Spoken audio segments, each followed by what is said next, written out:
Okay, our final speaker is Steve Ardito, who holds the position of National Flood Insurance Specialist for FEMA Region 2, which is New York, New Jersey, Puerto Rico, and the U.S. Virgin Islands. Steve is a graduate of Penn State University and a certified floodplain manager and associate in National Flood Insurance. Steve? Thank you, Jim. Good morning, everybody.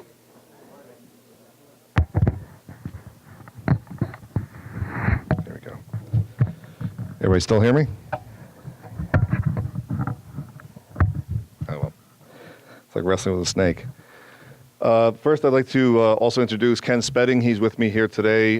He'll be talking a little bit on a couple of slides that we'll be giving on the mapping. I'll talk about the insurance slides that we have. I wanted to say it's my pleasure to be here in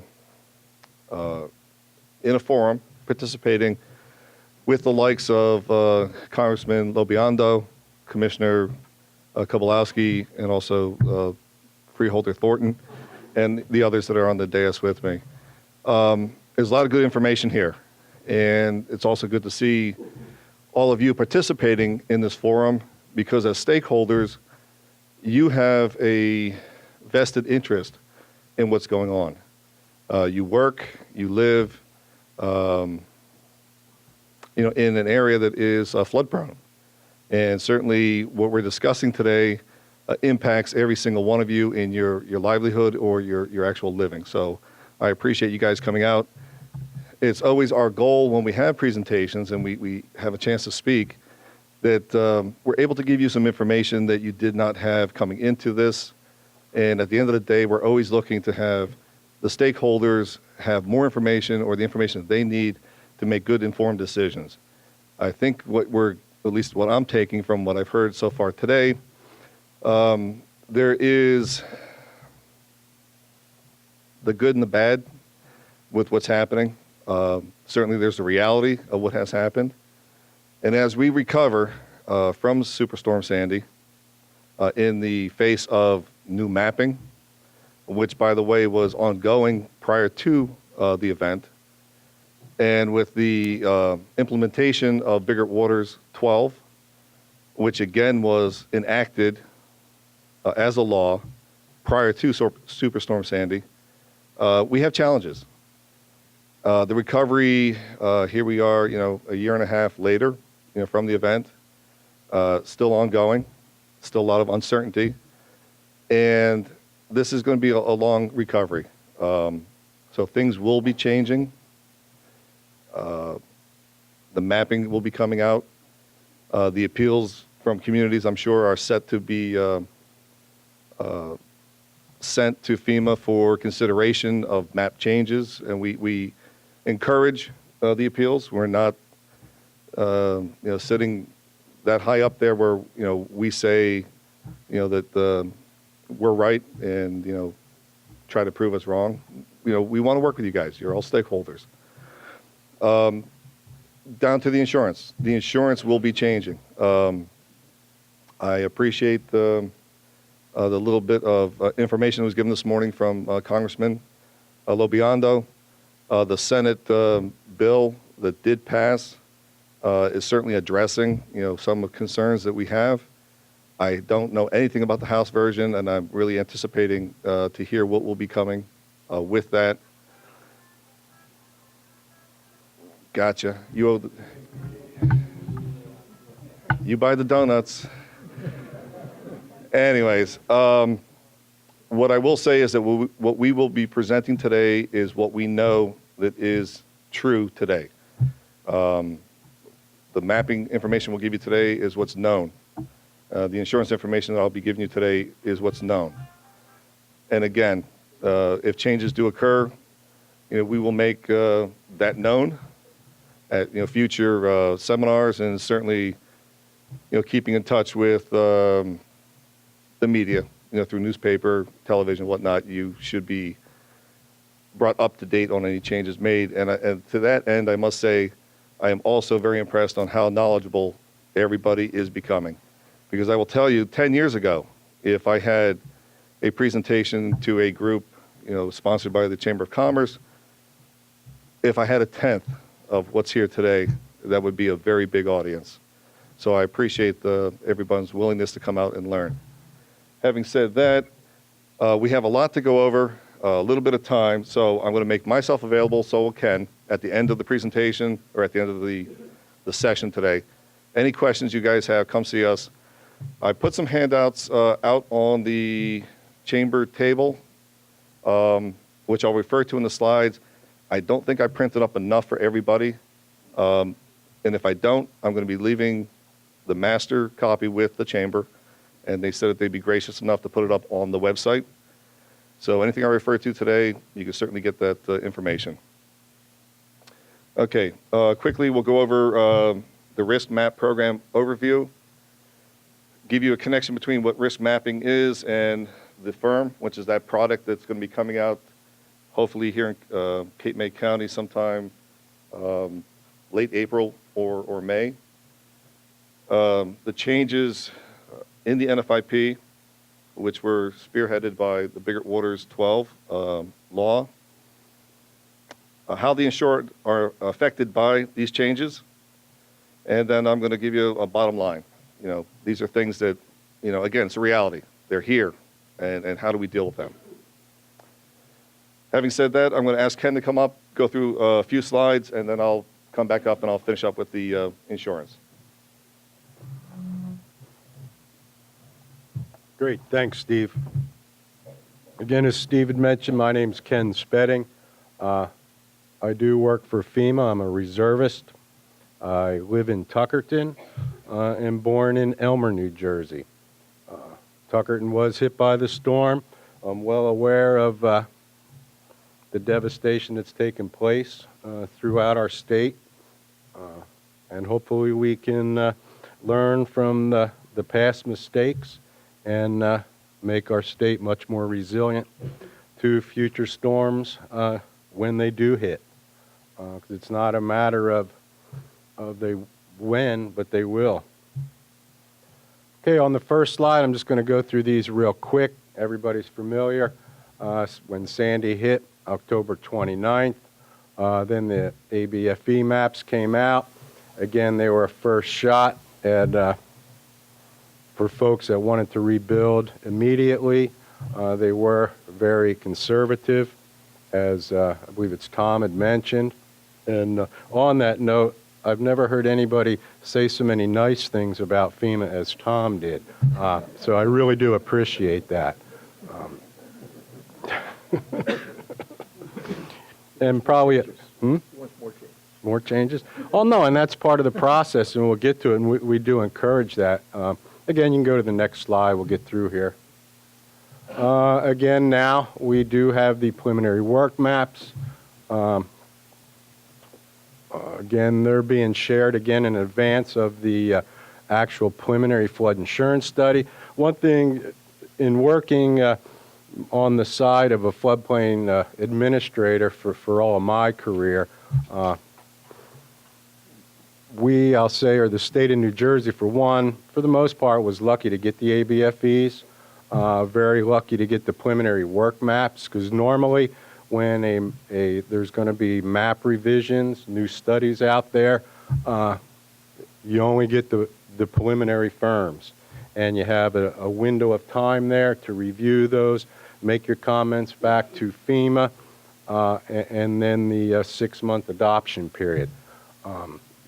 By releasing the ABFEs, by releasing the preliminary work maps, FEMA has encouraged the communities to challenge those maps. As Tom had mentioned, those maps are done on a broad base, particularly when you're dealing with coastal modeling as compared to riverine modeling. It's a much broader study that you're looking at. And so FEMA allowed this time to be able to get the information together, get it out there to the public, so engineers and technicians could take a look at that information. And as Tom had mentioned, get it back to our mapping partners. And it is a much more easier process to get those maps revised now than it will be once the actual preliminary firms are released. Preliminary work maps you got copies of these slides, I believe, in your packets. They do assist the community's property owners of understanding their flood risk. As I heard earlier about insurance, studies show that one of the gentlemen said that people will underinsure themselves. I think we all probably do that, whether it's with our vehicles or whether it's with our homeowners, and it's not until we have some kind of a claim that we do find out we should have had better coverage. And again, assisting the public in the investment process. What are we going to do in the future? Preliminary work maps will not, and this is an important one a lot of folks don't understand, but these maps will not have any effects on your insurance rates with respect to the change in the risk or what's the flood elevations are on the current, or excuse me, on the preliminary maps. Go ahead. Again, the preliminary work maps, they were released in August. And again, good website there, the Region 2 Coastal. I know a lot of folks were looking at that website back when the ABFEs were out. However, this website is changed essentially daily. As new information comes out, it's put on this website. As the new maps or updated maps are released, they're all on this website. Some folks just go right to the what is my flood elevation, but across the top there's a lot of pull down tabs there that explain very well how these coastal maps were developed, the different three components of modeling that are done with respect to coming up with these flood elevations, and it is very technical information. But it is detailed, and it is, I'll say, it's not just FEMA, but it's the folks developing these models' best effort to try to predict what's going to happen in a storm event. Again, whether it's a hurricane, whether it's a tropical storm, or whether it's riverine flooding. You got to make a lot of assumptions. You base that on statistics. And of course, for New Jersey, as everyone's heard, the original studies were done many, many years ago. While communities did get firm changes and newer flood map rating dates, most in New Jersey, 9, 10, some back in year 6, the fact is they were not based on new studies. They were just changes in the way the maps look. The original studies were years ago. So again, as we all know, years ago, we didn't have cell phones and the technology that we have now. So a lot of those tools are used to come up with these models. But again, the region2coastal.com is an excellent website. Next slide. Again, folks that have gone on there, this is just the information that pops up after you put in your address.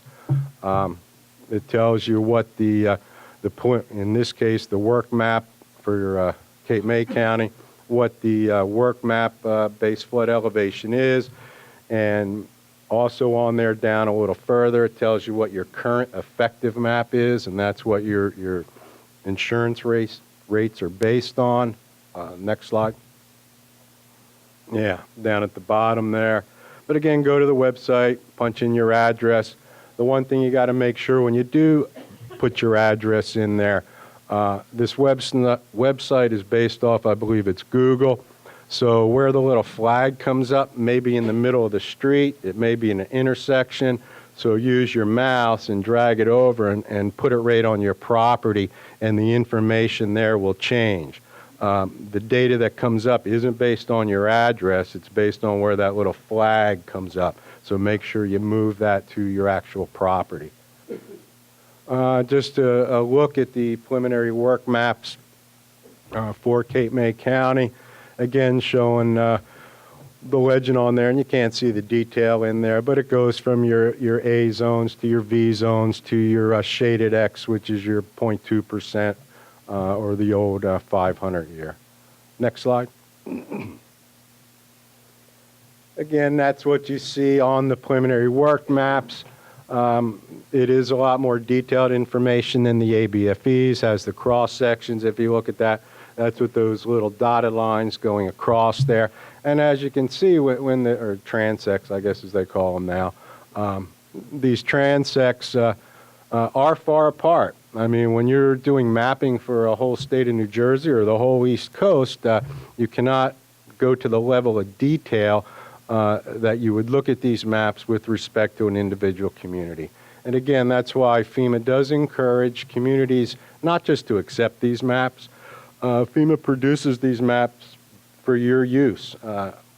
Not being an insurance person, being a technician and a floodplain administrator, I always utilize these maps within the communities that I worked in to see where our worst flooding areas are and look at what can we do to help mitigate this. Not necessarily to reduce insurance as as a technician, but how can we protect our community from future flood damages? That's what I always focused on, not what insurance rates were going to be. Next slide. Just some comments about the levels of changes with respect to New Jersey. And again, indications are that the risk of coastal floods will increase. And I think we see that on TV no matter what part of the world you're in. We see, as you all know, the earth is dynamic and it's always changing. We seem to be going through one of them oddball changes right now, which may last decades or if not longer, where we have some strange weather.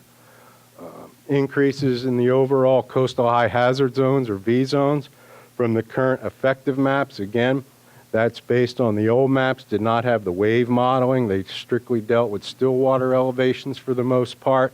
As I mentioned earlier, technology's changed, so now they do add some of that wave action. There is basically a limited increase in the overall size of the A zones. Some communities, again, going on the average, some communities got a very large increase in A zones, some didn't. And there was a big V zone reduction from the ABFEs to the preliminary work maps. And again, that was exaggerated or very conservative at the time. Additional models were placed on top of the what was available back 2 years ago, and it did reduce that V zone.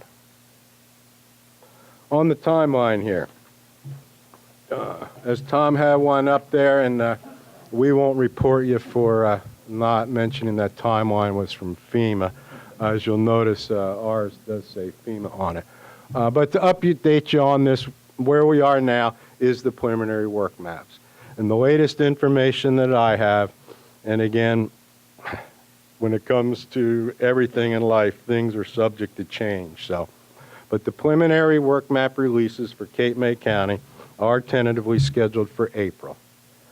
And then what will happen between the preliminary firm release and the post-release of the preliminary firms, between the two blue dots there, there's going to be about a 2-month period, May, June. And during that time frame, FEMA will be holding additional meetings within the communities. That's when the individual jurisdictions and communities will hold their public meetings, open house style, show the maps to the public. So again, everybody can buy in. Again, giving a larger window for the community to begin to collect data, analyze the maps that are provided to them, come up with any possible discrepancies in it, and again, provide more detailed information.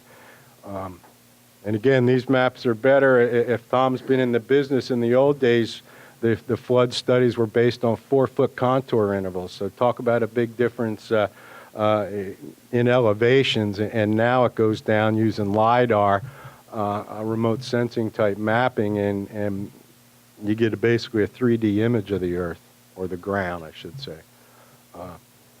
Then on the post-release of the preliminary maps, that's the formal regulatory 90-day appeal and comment period.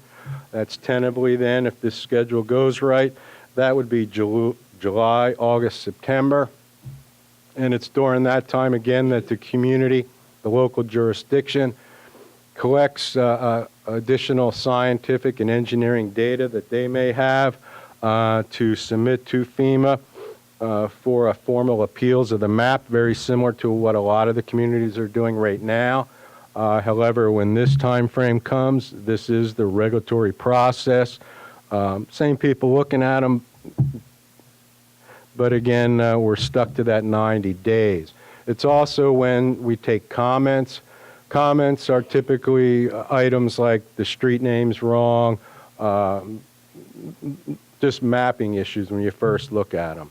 Or you want additional streets names put in there, stuff like that. So it's kind of twofold, the formal engineering scientific process and then just normal type comments about the way the maps look.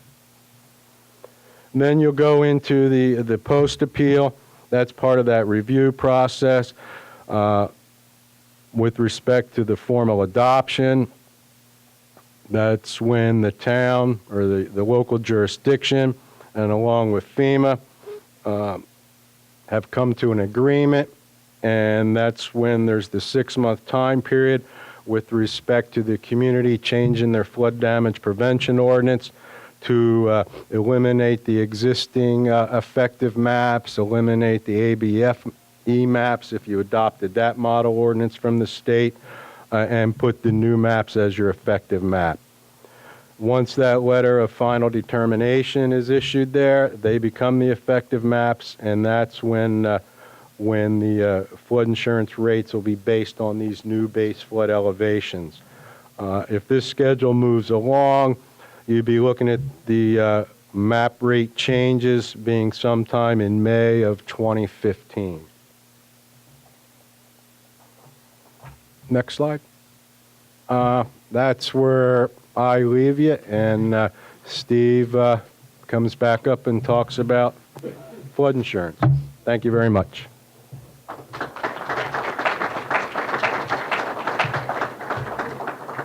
Thank you, Ken. And while I'm thanking, I forgot to thank the Chamber of Commerce for actually asking us to attend, so I wanted to thank the Chamber for letting us be here. And also, as Ken had to tell everybody, he's from New Jersey, and I forgot to. I'm from New Jersey as well, Ocean County, up in Point Pleasant Beach. So, again, I also live in a community that is prone to flooding, and I am a stakeholder. All right, going to talk about some changes that have happened in the insurance NFIP program with the Biggert-Waters 12 reform. Next. Okay, again, this was passed back in 2012, July 6th, 2012, this was enacted. Increases for many policyholders over time was what was anticipated. The reason for the changes, have to go there, is basically stability of the program. I know that Congressman LoBiondo gave a little bit of history about it. And yes, there was lots of lapses in the NFIP. And certainly, we are a program that has to be authorized in order to be in existence. And so, we have to certainly, perform and do what we're intended to do. And what we're intended to do was to make an affordable product available to the homeowners in the special flood hazard areas, actually any community participating in the NFIP, any homeowner, business owner will be able to purchase flood insurance. Don't have to necessarily be in the special flood hazard area. But our goal was to make affordable Jesus. You can tell what I listen to on the news a lot. Flood insurance available. Reason being is that the flood insurance was not available back at the inception of the NFIP through the private carriers. So again, there are changes that I'll be talking about, and some of these changes, we have specific groups that will be involved in changes. There's some triggering that will also make some changes as well. And if you go to the next slide, I think that'll help me out better because I'm past that. All right. from 1968 to where we are now, NFIP has, again, tried to do what we do. In the period that we're talking about here, we have approximately 5.5 million policies nationwide for flood insurance. That may sound like a lot of policies, but in the insurance world, it's not very large. And in the insurance world, insurance works well when you spread the risk over large numbers. That's why I believe that homeowners insurance, auto insurance, and whatnot, those work well because there's larger numbers. The base for spreading the risk is much greater than what we have. So a lot of these changes that are happening right now are reflective of the fact that it's a small base that we're spreading the risk over. And when I get to some numbers towards the end, you'll see exactly what those numbers look like. We're still flooding. We're still at risk of flooding. And the maps that we'll be presenting to you folks, the new maps, will show exactly where the vulnerable areas are. We've been discounting rates, or what we call the subsidized rates, for a particular group of properties, which are known as the pre-firm, which are those that were built before the first flood insurance rate map was adopted by the community, which generally around 1974. That's usually the cutoff. So anything built before 1974, we consider pre-firm. Anything after 74 or when the rate map was adopted, we call those post-firm. So there's been subsidies for pre-firm structures for many, many years. That is one of the items that will be addressed or has begun to be addressed by the Biggert-Waters changes. And the subsidies are not sustainable.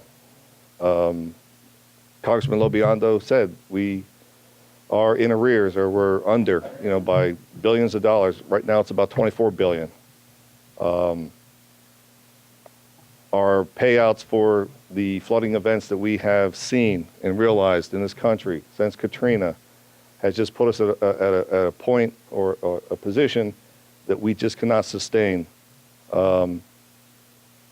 operating on our own, paying claims based on the premium dollars that we take in, which was the way that the program was set up, to be self-sufficient, not have to go to Congress, not have to go to the taxpayer asking for money to run the program. It was set up so that we collect premiums.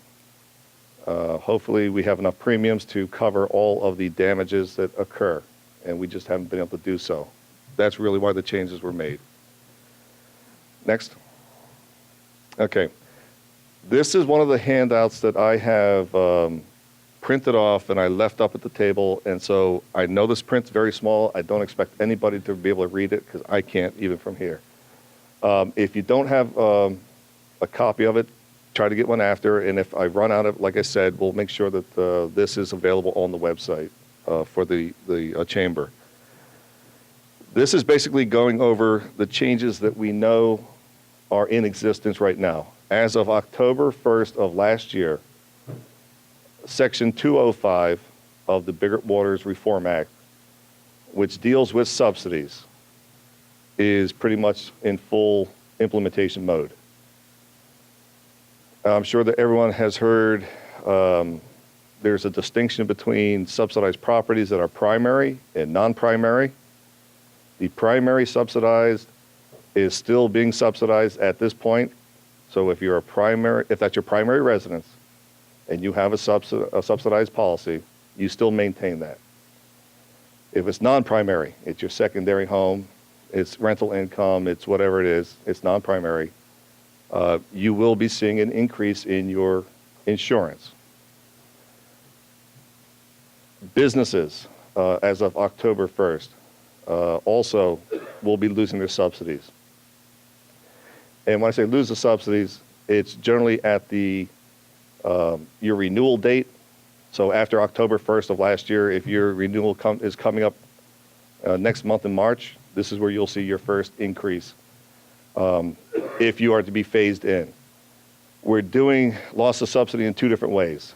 We're either phasing in at 25% annually until we reach what we call the full actuarial rate or the full risk rate for that structure, or it's going to be an automatic. You're going right to the full risk rate rating.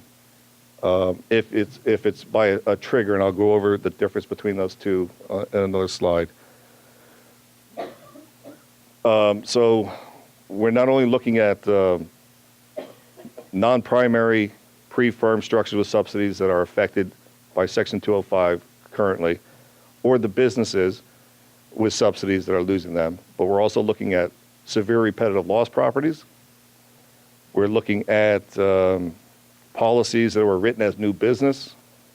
If I sold my house to you and you go and get an insurance policy, that's new business.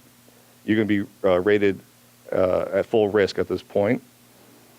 Also, those who had a lapse in coverage and did not have that lapse reinstated or the policy reinstated before, I think it's October 4th of 2013, that's also a trigger going right to full risk rating. So, pardon me? I'll move it quickly. Okay. All right, just go through because, again, you guys aren't going to be able to read this, and trust me, the handout's much better. Next. Next. One more. Again. There we go. All right. The messaging that we got and what we put out to everybody on who would be affected by the changes in section or with Section 205 from the Biggert-Waters was that approximately 20% of the policyholders nationwide would be affected. Next. Okay. In New Jersey, we have approximately 238,000 policies. So, and because we're New Jersey, we have to be above national average. 20% doesn't work for us. 37% of our population, policyholders, will be affected by Section 205. So it's about 88,000 policies will be affected by the change. Next. Again, it's kind of small, but this slide here gives the breakdown in Cape May County. I know everybody's like looking at that paper. It's like, I can't read that. Of the policies that are affected. I will make sure that this is also made available on that website so that you can see exactly in your community how many policies will be affected. This chart also shows policies that may be affected later on. So we've got there's a couple different columns there, and you'll see exactly what they are. This is important, and I know there's some insurance agents in the room and agencies are represented here. When I am asked, or when Ken is asked, or anybody at FEMA is asked, specifically about, is my policy going to be affected? What is my rate going to be? We do not answer that as far as giving them a number or a yes or a no. What we say to them is, you go talk to your insurance agent.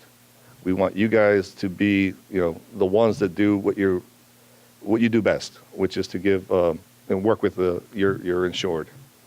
Next. Okay.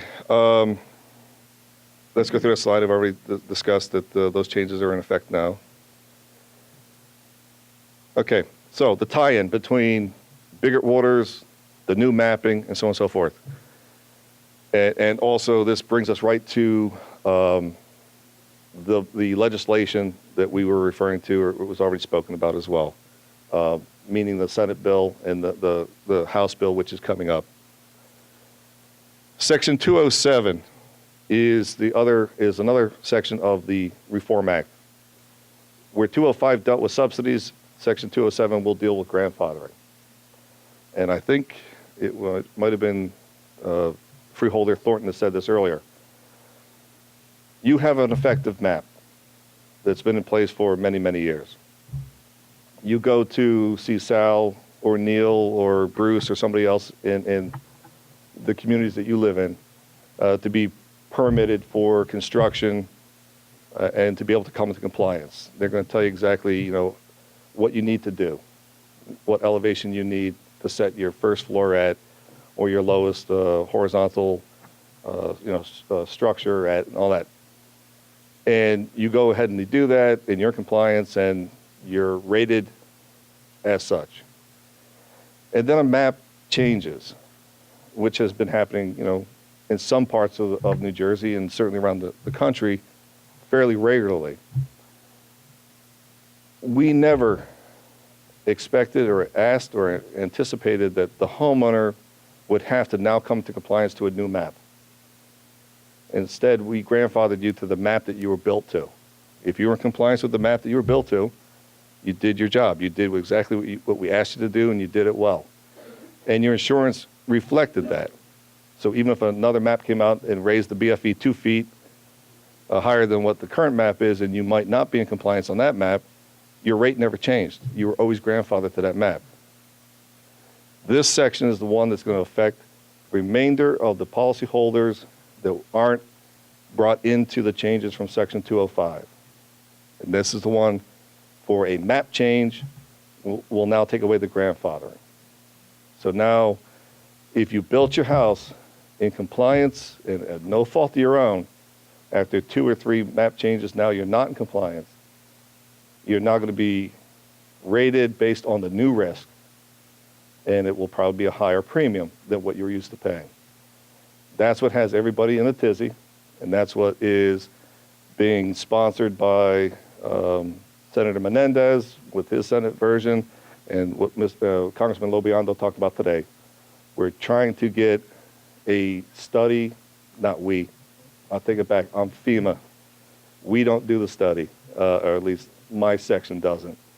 What everyone's asking for is to have a study done before we fully implement Section 207. So to that end, and this is another handout that I gave, Section 207, which was supposed to be enacted or implemented this year, is basically put on hold. We are not allowed to, under some omnibus that was passed back in the beginning of January, we're not allowed to spend the money to implement, act on, do whatever to Section 205. We just can't do that this year. So I guess, again, that's a reprieve at this point.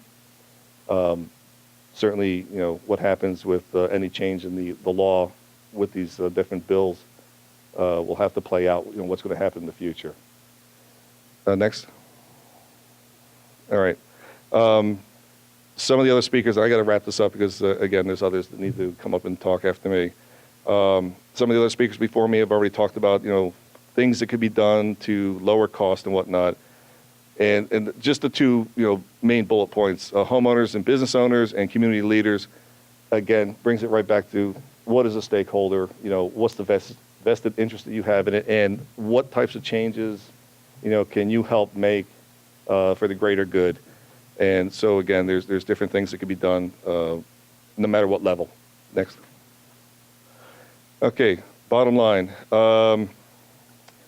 Changes are coming to the program. Some of the changes are in effect right now.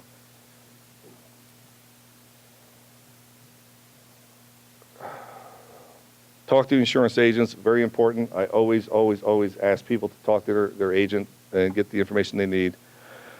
When building or rebuilding, higher is always better.